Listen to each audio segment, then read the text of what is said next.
गोपी ने कहा जा रहे हो? ठाकुर जी ने कहा हाँ गोपी जाना पड़ेगा। गोपी ने कहा कि उनसे आज्ञा ले ली? किनसे? जो पल पल हर क्षण हर पल तुम्हारे लिए जीती है, जो हर क्षण तुम्हारा नाम का उच्चारण करती हैं, जिनके हृदय में तुम बसे हो और जो तुम्हारे हृदय में बसी है, उन किशोरी जी से आज्ञा ली? कहीं दिखाई नहीं दे रही? बोले वो यमुना के तट पर कहीं बैठी होंगी एकांत में। आज उनको सूचना नहीं है, लेकिन वृंदा देवी जो ब्रज की रानी कही जाती है, वो वृंदा देवी आई। कन्हैया सामने खड़े थे। वृंदा देवी से कह रहे हैं क्या हुआ? श्री किशोरी जी कहाँ हैं? वे यमुना के तट पर बैठी हैं। किसी की हिम्मत नहीं है उन्हें कहने की, बोलने की, क्योंकि सारा ब्रज इस बात को सहन कर सकता है, लेकिन उनको कौन जा करके बताए कि प्रियतम जा रहे हैं। ये अधिकार सिर्फ तुम्हारा है, तुम जाकर के उनसे पूछो। ठाकुर जी गए, यमुना के तट पर आंखें मूंदे एक पत्थर के ऊपर यमुना की ओर मुखमंडल करके श्री किशोरी जी विराजमान हैं। ठाकुर जी गए, जाकर के किशोरी जी के चरणों में प्रणाम किया। प्रणाम करने के बाद कुछ बोले, इतनी हिम्मत नहीं थी, इसलिए अपने सर का मोर मुकुट उतारा और उतार के श्री किशोरी जी के चरणों में रख दिया। किशोरी जी ने पूछा क्या कर रहे हो प्रीतम? ये मुकुट आपकी शोभा है, ये आपका सम्मान है, इसको चरणों में क्यों रख रहे हो? ठाकुर जी कहते हैं जब कभी कभी इंसान कर्जा उतारने में, देने में असमर्थ हो जाता है, तो अपनी पगड़ी उतार करके चरणों में रख देता है कि मैं हार गया। वैसे ही आज मैं स्वीकार करता हूँ कि मेरे पास आपका प्रेम का उतारी देने का मेरे पास कोई सामर्थ्य नहीं है, और आज ये कृष्ण स्वीकार करता है कि मैं आपका अपराधी हूँ। आपका नहीं, मैं इस पूरे ब्रज का अपराधी हूँ, इस पूरे ब्रज मंडल का मैंने अपराध किया है। अरे पर हुआ क्या? आज आप ऐसी ऐसी बातें क्यों कर रहे हैं? जब भी मिलते हैं प्रेम की चर्चा होती है, रस की चर्चा होती है, आप ये क्या उल्टी सीधी बातें आज दोहरा रहे हैं? ठाकुर जी ने किशोरी जी को कहा, हे प्यारी जो, मैं आज जा रहा हूँ। जा रहा हूँ? कहाँ जा रहा हूँ? मैं मथुरा कंस का उद्धार करने, धर्म की स्थापना करने। और आप तो जानती हो अवतार लेने से पहले हमने बैठ करके चर्चा करी थी, क्या इस अवतार में मिलन नहीं होगा, इस अवतार में विरह होगा। इस अवतार में मिलन तो बस कुछ वर्षों का होगा। 14-12 वर्ष का मिलन रहा ब्रजवासियों का, उसके बाद तो पूरे 100 साल, पूरा 100 साल ब्रज के लोगों ने बस 100 साल अपने आंसुओं में बिताए। 12 साल मिलने के बाद ठाकुर जी की 100 साल प्रतीक्षा करी, 100 साल इंतजार किया।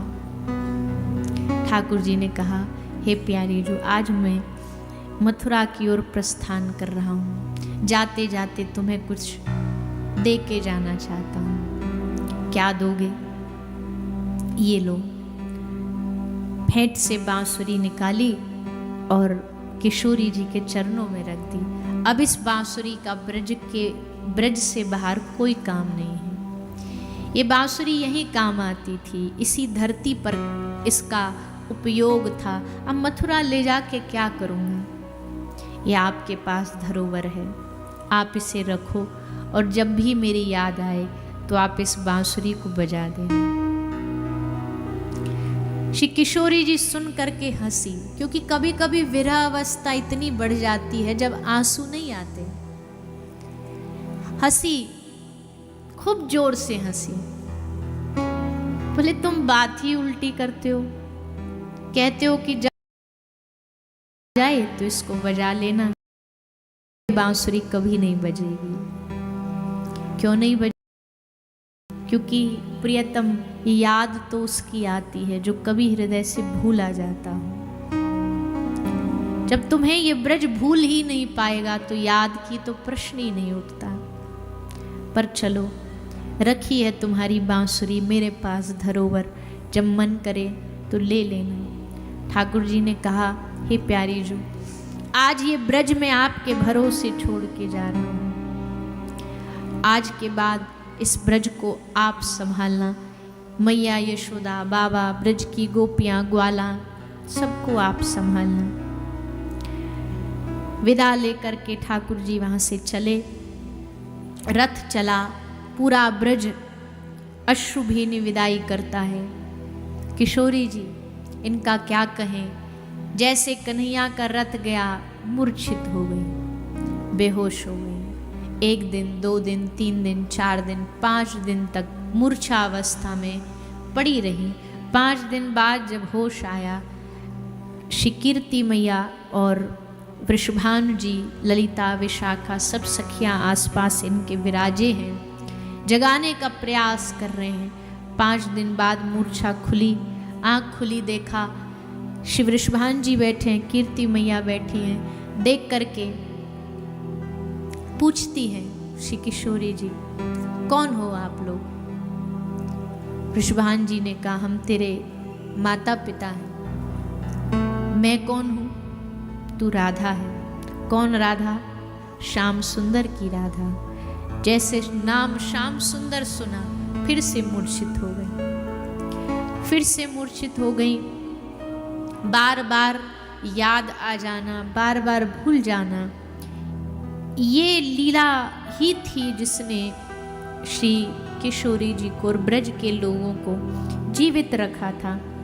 अगर सतत याद रहता कि श्याम सुंदर नहीं है तो ब्रज का एक भी जीव जिंदा न बचता। लेकिन भूलना, याद आ जाना, इसी प्रक्रिया ने ब्रजवासियों को जीने का सहारा दिया। ठाकुर जी गए, कंस का उद्धार किया, पीछे से नंद बाबा, ब्रज के लोग भी गए। जाने जब लौटने का समय आया, नंद बाबा लौट करके आए। रथ आकर के ब्रज में वापस रुका। सबने सोचा कि आज कन्हैया लौट के आ रहा है, अपने अपने घर माखन निकाला सबने। यशोदा मैया ने माखन निकाला। रथ रुका, नंद बाबा नीचे उतरे। उतर के चेहरा उदास है। यशोदा मैया तुरंत भाग करके आती है, कन्हैया कहाँ है? लगता है शरारती भाग गया भीतर आते ही। आज मैंने उसके लिए माखन निकाला है। नंद बाबा ने यशोदा मैया का हाथ पकड़ा और कहा, यशोदा, कन्हैया वापस नहीं आया। बहुत वहाँ कार्य अभी बाकी है, वो कर करके फिर वापस लौटेगा।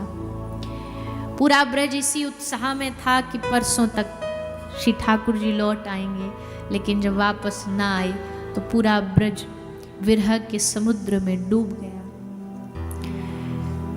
ये विरह इतना बढ़ा, ब्रज के अश्रु इतने बढ़े। गोपियों को लगा कि अब इस ब्रज को संभालना है, अब इस ब्रज को सांत्वना तभी मिलेगी या तो गोविंद आए या गोविंद का कोई संदेश आए। यमुना का तट मथुरा में उद्धव जी के साथ स्नान करने ठाकुर जी आए हुए थे। यमुना जी में भीतर प्रवेश करके स्नान करके डुबकी लगाई, और जैसे डुबकी लगाई, वृंदावन से श्री राधा रानी को स्पर्श की हुई माला ठाकुर जी के गले में आ गई।